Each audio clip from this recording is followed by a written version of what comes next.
Hola chicas, ¿cómo están? Bueno, en principio pedirles disculpas porque bueno, tuvimos que hacer estos cambios sobre la marcha. La idea justamente de esta clase era hacer un intercambio entre las respuestas a las actividades, conversar, ¿sí? Hacer justamente un ida y vuelta, con lo cual el video sigue resultando poco suficiente para mí al menos, ¿sí? Así que vamos a dejar parte de las actividades de la clase 0 y de la clase 1 para retomarlas en el próximo encuentro sincrónico, aunque sea aprovechar un espacio muy pequeño y teniendo en cuenta que hoy digamos, no nos podemos encontrar, quería darles como un pantallazo general de los contenidos, ¿no? Aunque son contenidos muy sencillos y estoy segura de que ustedes en la lectura no tuvieron mayores dificultades. Bien, básicamente en este espacio curricular, que es educación en y para la salud, vamos a estar trabajando todas medidas de promoción, ¿sí? Y prevención de enfermedades, promoción de la salud y prevención de enfermedades. Básicamente nuestra idea es tener una alfabetización científica y ciudadana apta para la vida, si es una materia para la vida, es una materia que les sirve a ustedes para justamente poder desenvolverse, tener conocimientos básicos, les sirve como mamá, como hermana, como hija, como pareja, ¿sí? En cualquier rol que ustedes se quieran poner, el material que vamos a ver durante todo el año les va a dar herramientas para la vida, ¿sí? Entonces, eso es lo que nosotros queremos, o ese es mi objetivo fundamental, que ustedes cuando salgan a la vida laboral, ¿sí? Cuando ustedes vayan a las salas, a los jardines, tengan las herramientas necesarias y esas competencias básicas para poder afrontar los desafíos que implica una buena salud, no solamente para ustedes, sino también con sus chicos, ¿sí? Porque muchas veces, y siempre les digo esto, ustedes van a ser las primeras que vean esa lesión, esa marca, ese sarpullido, ¿sí? Esa herida, ese raspón, ustedes van a ser las que van a tener que atender ese golpe, esa lastimadura. Entonces es muy importante estar preparadas, ¿sí? Preparadas. Y esta materia es justamente lo que pretende, darles las herramientas para que ustedes puedan tener la posibilidad de justamente afrontar estos desafíos, ¿sí? Bien, el primer apunte habla de la salud y bueno, vamos a ver que la salud es un concepto cambiante. No es lo mismo hablar de salud, o no fue lo mismo hablar de salud hace 50 años atrás que ahora, ¿sí? No es lo mismo, no fue lo mismo hablar de salud en diferentes épocas históricas, ¿sí? El avance y el entendimiento del concepto de salud como tal fue cambiando, se fue modificando a lo largo de la historia, justamente con la historia, ¿sí? Y lo más importante de esto es que hoy por hoy se habla de un concepto integral, ¿sí? La salud antes estaba netamente vinculado a lo físico, ¿sí? Al dolor, a lo biológico, a lo que le pasaba al cuerpo. Y hoy sabemos que la salud no es solamente la del cuerpo, sino también es la de la mente, ¿sí? La salud del ambiente, de lo social, de la comunidad, del lugar donde vivimos. Imagínense que un chico tenga una excelente alimentación, que no le falte amor, contención, no le faltan las vacunas, está siendo educado, psicológicamente ese chico está perfecto, pero vive enfrente de una fábrica que destila las 24 horas humos tóxicos, ¿sí? Para su sistema respiratorio. Entonces, si bien la salud de ahora, la actual, es óptima, no sabemos las consecuencias a corto, mediano o largo plazo que puede traer esa exposición, ¿sí? Entonces, hoy por hoy la salud se considera digamos, ha cobrado y sobre todo después de haber transitado esta pandemia, ¿no? Y de estar transitando esta pandemia, la salud ha cobrado una vital, pero vital importancia, el cuidado de la salud es fundamental, el valor que se le ha dado a la salud. Entonces, la salud es un concepto integral, no se puede definir únicamente por lo físico, por lo biológico, sino que es un concepto que está vinculado con lo social y con lo psíquico, ¿sí? De nuevo, imagínense un chico viviendo en Jerusalén, ¿sí? Por ejemplo, lo que ha pasado en los últimos días, un chico viviendo en Jerusalén que tiene una familia, que no tiene dificultades económicas, que tiene una buena alimentación, una buena educación, sus padres son amorosos, lo cuidan, lo crían con amor, y sin embargo la situación social y el estrés por el que puede pasar ese chico en una ciudad donde está siendo bombardeada no es la misma, ¿sí? Entonces, tiene que haber un equilibrio entre lo social, lo psicológico y lo físico, y ahí vamos a hablar de una verdadera salud, ¿sí? Este es un concepto fundamental y digamos, no podemos dejar de recordar o dejar de pensar que la salud es una construcción, ¿sí? Y es una construcción social, histórica, política, cultural, porque no es lo mismo nuestra salud en la actualidad que la salud que pretendían forjar los hechiceros, ¿sí? O los médicos de la Edad Media que hacían sangrías para curar, es decir, no es lo mismo, es una construcción cultural, ¿sí? Eso también es súper importante que lo tengan en cuenta. Bien, básicamente nosotros en el primer apunte hablamos del concepto de salud. Vamos a hablar de la salud, obviamente como un derecho, la salud como un derecho humano, ¿sí? Es súper importante pensarlo desde todos los puntos, ¿sí? Incluyendo desde la salud como derecho. ¿Por qué? Primero que es un derecho fundamental, es un derecho prioritario, ¿sí? La salud como derecho es una responsabilidad, forma parte de una responsabilidad colectiva, pero básicamente el Estado es el garante, ¿sí? El Estado es el que debe garantizar y obviamente los adultos somos los responsables de poder reclamar, ¿sí? Esta obligación al Estado y esta responsabilidad colectiva. Yo les hice unas preguntas, ¿no? Y acá viene esta aclaración. Cuando hablamos de la salud en los niños, ¿es lo mismo la salud o la enfermedad en niños, en adolescentes, en adultos mayores? No, claramente no. La salud justamente respeta características y tiene que ver con el rango etario, ¿sí? Con lo cual, la salud es diferente en niños que en adultos, ¿sí? Y vamos a ver enfermedades típicas de la infancia y patologías típicas de la infancia, justamente para poder afrontar este desafío cuando estemos en las salas, ¿sí? Entonces, las principales enfermedades de los niños, bueno, yo les puse algunas cifras internacionales que realmente son muy duras, son muy crueles, pero esto es para llevar a la reflexión y para que ustedes vean el rol importante que tienen ustedes como personal educativo, como agente sanitario, ¿sí?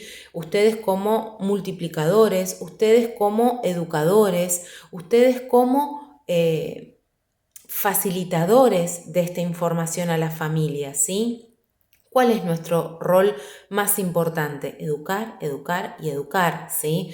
Obviamente vamos a educar a una población determinada, estamos hablando de nivel inicial, pero acá también van a tener que educar a las familias, ¿sí? Y ustedes más que nadie saben que un hábito que se aprende a nivel inicial es muy, muy raro que ese hábito se pierda y muchas veces son los chicos los que generan esa multiplicación de hábitos a nivel familiar dentro del núcleo de convivencia. Entonces es muy importante establecer buenas rutinas, ¿sí? Buenas actividades, establecer justamente rutinas saludables.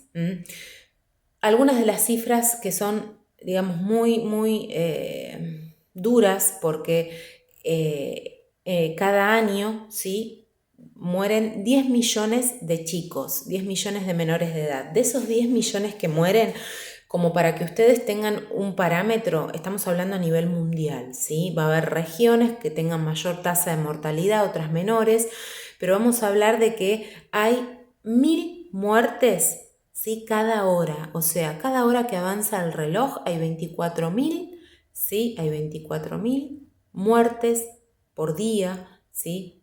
O 1.000 muertes por hora. Es realmente muchísimo, ¿sí? Pero ¿cuál es el factor más, yo creo que la palabra es espeluznante, ¿no? El factor más doloroso de todo esto, que estas muertes que se dan, ¿sí? En la mayoría de los casos, y estamos hablando de un porcentaje muy elevado, según la UNICEF, más del 95% de las muertes que se dan diariamente a nivel mundial son prevenibles. ¿Qué significa? Que se dan por enfermedades que tienen una prevención muy fácil. ¿Cuál es la principal herramienta que tenemos para prevenir enfermedades? A ver, por ahí me dicen dos, pero piensen ustedes, ¿sí? Si estuviésemos en clase, yo acá apago mi micrófono y les pido levanten la mano. A ver, ¿cuáles son, ¿sí?, las principales herramientas que tenemos para prevenir enfermedades? Bueno, me van a decir dos cosas, seguramente, las vacunas y la higiene. Sí, básicamente con la higiene, con un lavado de manos, como habrán visto en la lectura de Semmelweis, ¿sí? Para aquella que la pudo leer, se habrá dado cuenta que con un simple lavado de manos, con agua y jabón, intenso, pero con agua y jabón, y con un plan de vacunación como el que nosotros tenemos, y hoy no puedo estar más orgullosa, ¿no?, de este plan de vacunación que, si bien me llegó sobre la marcha, me enteré ayer que hoy tenía que ir a vacunarme, que por suerte lo vi porque estoy pendiente de los medios digitales, ¿no?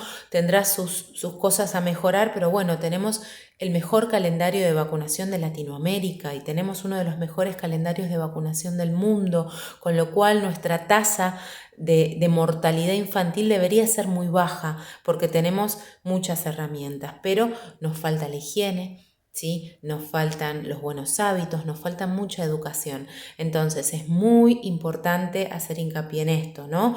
Que es muy importante una buena higiene y una buena educación. Básicamente con eso, con higiene, con educación y con vacunas, podemos prevenir muchísimas enfermedades y bajar la tasa de mortalidad a cifras muy, muy menores, ¿sí? Obviamente que ustedes van a trabajar en la etapa más frágil de la vida de los chicos, los primeros 5 años. De hecho, la mortalidad está aumentada en los primeros 5 años, luego en el primer año de vida y luego en el primer mes de vida, ¿sí? Y bueno, hay muchas causas de muerte infantil o neonatal, pero básicamente estamos hablando de causas que, como les decía antes, pueden ser prevenibles. Una de esas causas es la muerte súbita del lactante. Vamos a hablar, cuando hablemos de RCP, vamos a hablar de la muerte súbita del lactante, que es algo que se puede prevenir hoy por hoy mediante la posición del descanso de los chicos, ¿sí? Se sabe que los chicos no tienen que dormir boca abajo, que tienen que dormir boca arriba. Entonces, eso es una forma de prevenir la muerte súbita. Igual se han dado situaciones o casos en los cuales los chicos, aún durmiendo boca arriba, pueden padecer muerte súbita, ¿sí? Pero bueno, es un tema muy delicado. ¿Qué otros riesgos hay? Bueno, obviamente la mayoría de las muertes neonatales están debidas a partos prematuros o asfixia en el parto o infecciones neonatales, ¿no? Después, obviamente, ¿cómo pueden reducirse estos riesgos? Con buena atención durante el embarazo, con un parto hospitalario, con un parto con asistencia médica, ¿sí? Y con lactancia materna, ¿sí?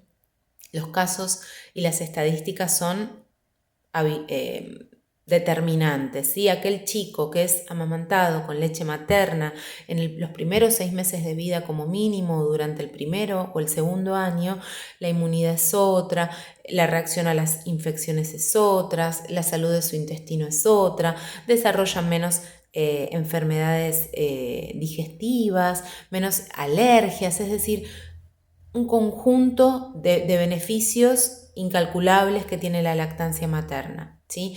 Por otro lado, ¿cuáles son otras causas? Bueno, obviamente los chicos pueden morirse a través de complicaciones de las enfermedades respiratorias como neumonía, ¿sí?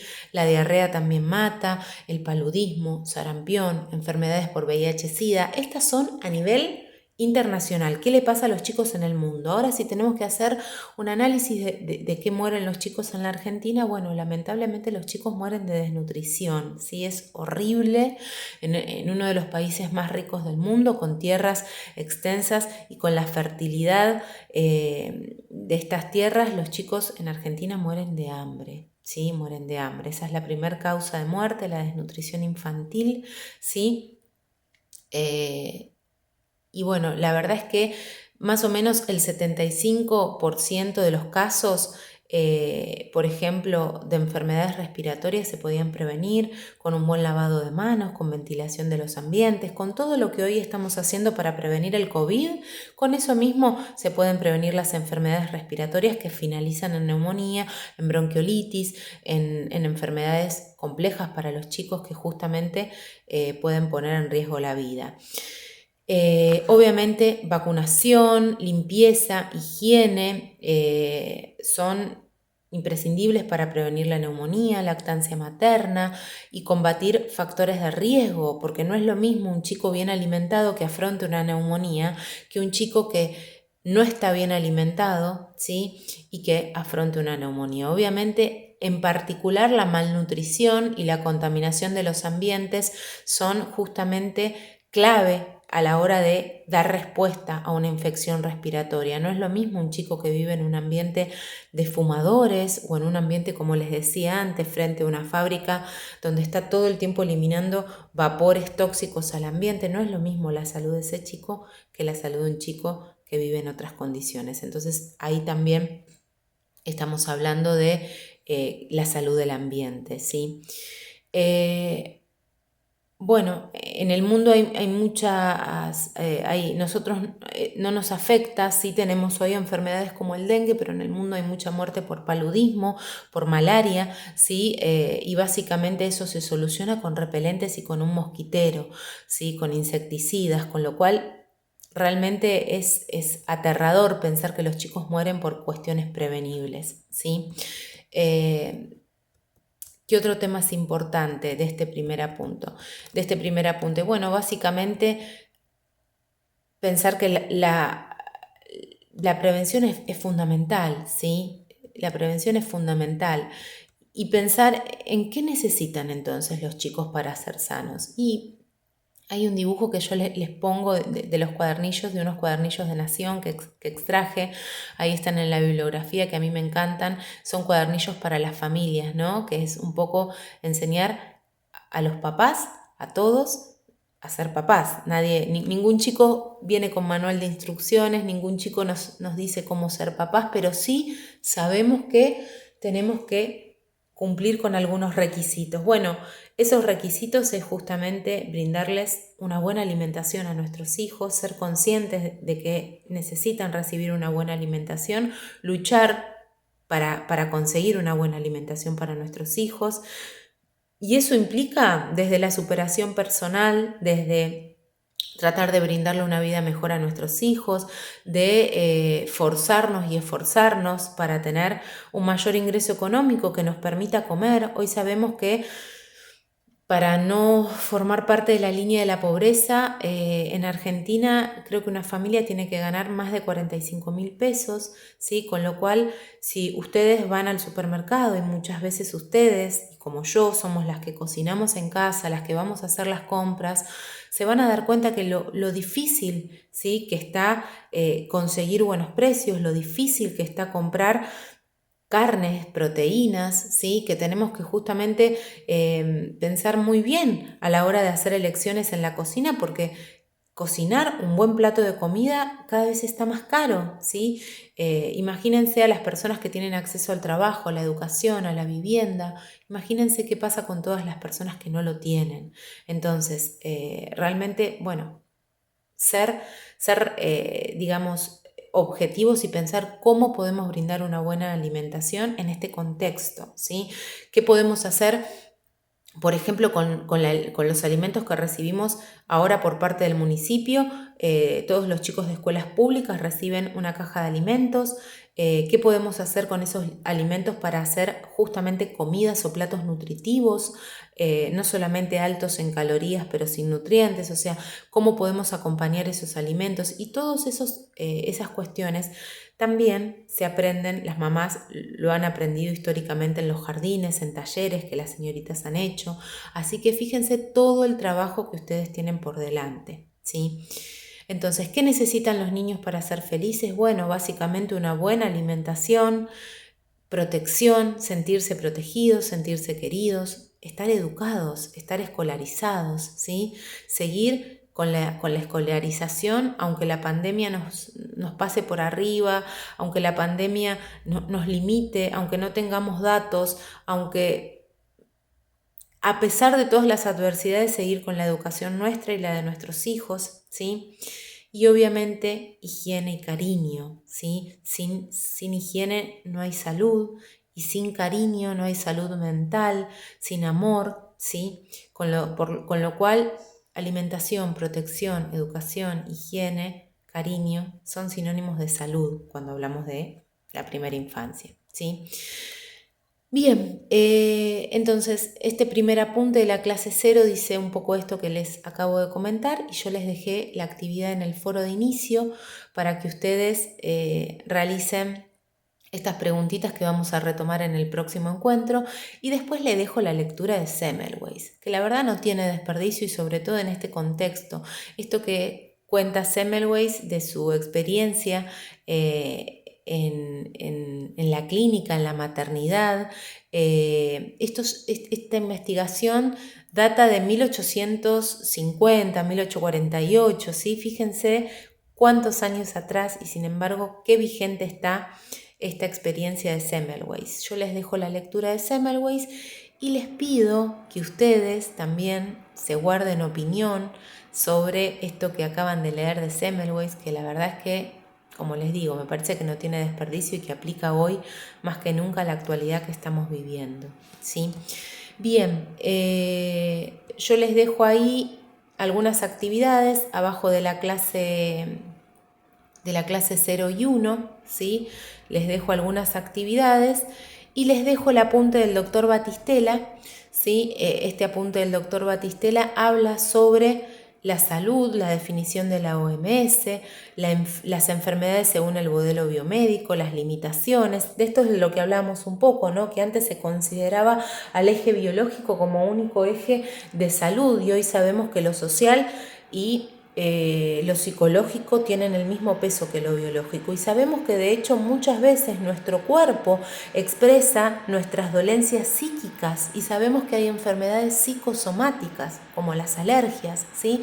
Por ejemplo, yo esta semana realmente estoy un poco estresada con todo lo que tengo que hacer y con todas mis obligaciones, tengo muchísimo trabajo y también tengo mucho trabajo con mis hijos, con la casa, en el medio de una mudanza, tengo bastante estrés, yo ya lo reconozco y por ejemplo a la noche tengo bruxismo, yo uso una placa de descanso, tengo bruxismo, muerdo mucho los dientes, soy alérgica, así que me salen brotes, me empiezo a rascar y tengo brotes en todo el cuerpo, entonces muchas veces el estrés, la ansiedad se reflejan en nuestro cuerpo y eso lo vemos, ¿sí? Las enfermedades psicosomáticas son reales, existen, ¿sí? Así que bueno, les dejo en este primer apunte del doctor Batistela el concepto actual de salud, el concepto actual de enfermedad, algunos aportes de la antropología, de la sociología, el modelo biopsicosocial, que es el modelo actual de salud, ¿sí? Así que este apunte yo se los dejo, es un apunte muy cortito, ¿sí? Hace un excelente análisis de los estadios de la salud a lo largo de la historia de la humanidad. Van a empezar desde la medicina griega, empiezan a hablar desde la medicina griega, el apunte empieza a hablar de la medicina ya desde la época de los egipcios, después hablamos de los griegos y todo su aporte a la medicina, después obviamente hay una etapa bastante oscura hasta la Edad Media, desde los griegos hasta la Edad Media, de una etapa bastante oscura. Solamente está Galeno en el medio, que hace muchísimos aportes a la medicina. Bueno, fíjense que Galeno fue una de las máximas, uno de los máximos exponentes de la medicina antigua, ¿sí? y obviamente de la terapia racional. Pero bueno, hablamos de Galeno. ¿Qué ocurre en la Edad Media, que fue el boom de la medicina, ¿no? ¿Qué ocurre entre el siglo XVIII y el siglo XIX, donde se empieza a hacer una clasificación de las enfermedades crónicas agudas, donde varios filósofos interfieren en el campo de la medicina, y luego ya hablamos de la medicina actual, ¿sí? Después hay algo muy importante, que es el desarrollo de una enfermedad típica, donde hablamos de un periodo patogénico, de un periodo de una... Y esto ustedes están recancheras, porque estamos todos recancheros con esto, porque con el tema del COVID hemos incorporado a nuestro vocabulario cotidiano palabras como inmunidad, periodo asintomático, sintomático, signos, síntomas. Bueno, y todo esto nos va a ayudar un montón para nuestra cursada.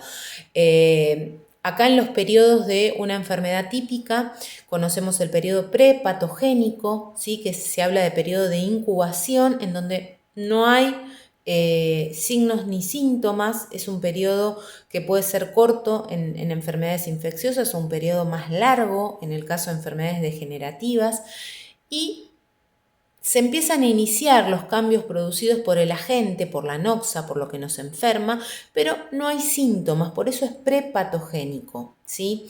Y es la exposición a los factores. Luego tenemos el periodo patogénico, que a su vez se puede dividir en dos fases: la fase presintomática y la fase sintomática. Como lo dice su nombre, la fase presintomático, si bien ya tengo el agente en el organismo, todavía no me dio ningún signo, ningún síntoma, ¿sí? Pero si, por ejemplo, me hago un estudio y en el caso del COVID me hago un hisopado, es probable que aparezca, ¿sí? En ese hisopado un positivo, ¿sí? Los primeros días soy presintomática, ¿sí? Pero puedo contagiar, ¿sí? Me hago el hisopado, me da positivo. Digo, ¿cómo puede ser? ¿Sí? Ese es el periodo presintomático. Después tenemos la fase sintomática, donde ya aparecen las manifestaciones de la enfermedad percibidas por el paciente, y es lo que yo voy, le cuento al médico: doctor, tengo dolor de cabeza, tengo dolor de panza, me duele, ¿sí? Entonces yo ya tengo esta fase sintomática.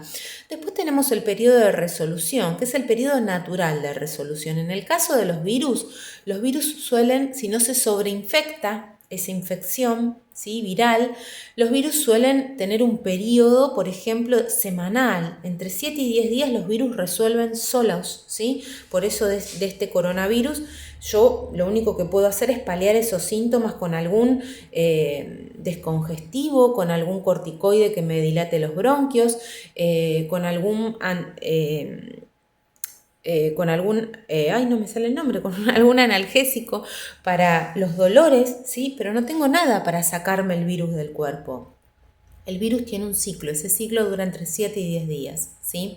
Que es el periodo de resolución, ¿sí? En general, en las enfermedades bacterianas, esto se suele dar, el periodo de resolución, a medida que avanza la toma de antibióticos, ¿sí? Fíjense que las mamás dicen, bueno, segunda toma de antibióticos, seguramente ya vamos a estar mejor y no vamos a tener tantos dolores, molestias y demás, porque ya empieza a hacer efecto, y el ciclo de reproducción de la gente que nos enferma, en este caso una bacteria, ¿sí? Si es una enfermedad que se cura con antibióticos, ya es más lento, se empieza a cortar.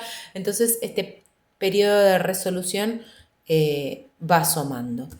Y luego el apunte habla de los niveles de prevención, que esto es fundamental, y esto es pregunta de examen. Se los digo hoy, 17 de mayo, pregunta de examen: ¿qué significa una acción de promoción de salud? ¿Es lo mismo promoción que protección? No. ¿Sí? ¿Por qué les digo pregunta de examen? Porque ustedes van a tener que cumplir esta función, ustedes van a tener que trabajar en los niveles de prevención, ustedes van a tener que diseñar estrategias de promoción de la salud, ustedes son las que van a tener que diseñar estrategias de protección de la salud, ¿sí? Entonces, a todo el conjunto de acciones destinadas a impedir la aparición o a disminuir la ocurrencia de una enfermedad se la denomina prevención, ¿sí? Se actúa durante el periodo prepatogénico, es decir, antes, ¿sí?, de que esté el patógeno. ¿Para qué? Para disminuir, por ejemplo, los factores de riesgo, ¿sí?, o para prevenir la acción de ese agente, como por ejemplo una vacuna, una inmunización. Y vamos a dividir las acciones en dos clases, como les dije antes. Las de promoción de la salud y de la protección de la salud. La promoción de la salud van a ser actividades sobre el individuo. Sobre el individuo voy a promover la salud, ¿sí? Y la protección de la salud, cuando yo hago protección, ¿sí?, estoy haciendo acciones sobre el ambiente, eso es fundamental. Imagínense, yo estoy ventilando este ambiente y no permito que nadie fume acá adentro. Entonces, esta acción genera un ambiente saludable. Ahí estoy protegiendo a la salud, ¿sí? ¿Se entiende? Espero que este ejemplo les sea bien claro, porque ahí cuando estoy haciendo protección, lo estoy haciendo sobre un ambiente, ¿sí? Entonces, estas acciones están destinadas a detener la evolución de la enfermedad, donde estamos todavía en fase presintomática, y son fundamentales, por ejemplo, acá las pruebas, los testeos, los hisopados, las pruebas de sangre. ¿Por qué? Porque justamente me permiten esta detección precoz y obviamente una detección precoz está acompañada de una menor mortalidad, ¿sí? Y obviamente que el tratamiento precoz hace lo mismo. No es lo mismo llegar a una sala después de haber transitado el día 15 de COVID y ya tener los pulmones saturados, ¿sí? Apenas uno debería tener una pequeña molestia, tendría que hacerse ver, ¿sí?, justamente para evitar las complicaciones posteriores. Muy bien. ¿Qué otra cosa es importante? Por ejemplo, vamos a definir como el conjunto de acciones que intentan modificar justamente favorablemente la evolución de una enfermedad, ya sea en su fase sintomática, aguda, crónica, ¿sí?, o en sus secuelas. Y el tratamiento o rehabilitación, que también es importante, ¿qué pasa? La idea de tratar precozmente una enfermedad es evitar las secuelas y evitar una rehabilitación larga. Hoy sabemos que hay enfermedades que no tenemos un parámetro específico de cómo podemos hacer para mejorar este periodo, ¿sí? Así que bueno, básicamente yo les dejo el apunte. Creo que con esto que dije estamos explicando prácticamente todo. No quiero hacer una clase tan larga porque quiero retomar el próximo encuentro presencial, sincrónico, perdón, no presencial, y trabajar con ustedes un poco de la clase 0 y 1 y ya avanzar en la 2 y la 3. Así que va a ser un mix la clase que viene, el próximo encuentro sincrónico, ¿sí? Así que bueno, les dejo estos apuntes, les dejo estas actividades. Lo que les pido es que si tienen dudas o consultas sobre esto, me manden un comentario directamente debajo del video en Classroom para que quede todo centralizado y yo les pueda responder sin demoras, o directamente al grupo, ¿sí?, al grupo de WhatsApp. Así que bueno, chicas, buena semana y bueno, me estoy yendo ya en un ratito a vacunar, ahora al mediodía, así que apenas pueda las empiezo a leer y a leer todos los comentarios que me fueron dejando o que me van a ir dejando hoy de la clase de hoy. Así vamos resolviendo estas actividades que les dejé en el apartado de trabajo de clase, ¿sí? Así que bueno, chicas, les dejo un beso, que tengan buena semana y bienvenidas nuevamente a este espacio, ¿sí? Nos vemos, chicas.